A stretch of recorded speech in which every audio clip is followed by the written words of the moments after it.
না এই সরকারের, এবং এই সরকারের পতন দাবি করি আমরা সকল স্টুডেন্টরা।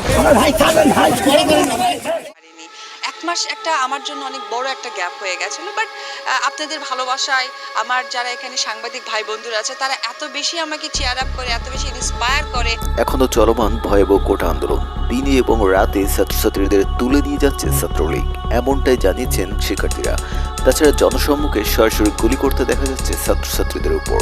এদিকে এক ছাত্রী সরকারকে উদ্দেশ্য করে বলেন, আমাদের হাতে যদি একবার অস্ত্র ওঠে তাহলে আপনারা কি বাঁচবেন? আর একটা প্রশ্ন, আমরা তো হাতে অস্ত্র নেই নাই, আমরা খালি লাঠি আর ইট নিয়ে নামছি, আমাদের হাতে যদি অস্ত্র ওঠে আপনারা কি বাঁচবেন? 4 কোটি রাজাকারের হাতে যদি অস্ত্র ওঠে আপনারা কি থাকতে পারবেন? অপু বিশ্বাসকে দেখা গিয়েছে শিক্ষার্থীদের পাশে থেকে তাদের সাহস যোগাতে। তিনি বলেন, আমার ভাই বোনদের উপর আর যেন গুলি না করা হয়।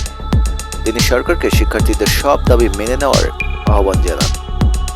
এমন মন্তব্যের পর উপরমহল থেকে অপু বিশ্বাসকে গুম করার হুমকি এসেছে। অপু বিশ্বাস বলেন, আমাকে ভয় দেখিয়ে লাভ নেই, কারণ আমি ন্যায়ের পথে কথা বলতে দ্বিধাবোধ করি না। সমস্ত শিক্ষার্থী এবং জনগণ আমার পাশে আছেন। তো ভিউয়ার্স, এই বিষয়ে আপনার কি মতামত কমেন্ট বক্সে জানিয়ে দেবেন। এছাড়া আমাদের এই ভিডিওটি যদি ভালো লাগে তাহলে আমাদের ভিডিওতে একটা লাইক করে আমাদের চ্যানেলটিকে সাবস্ক্রাইব করে আমাদের পাশেই থাকবেন।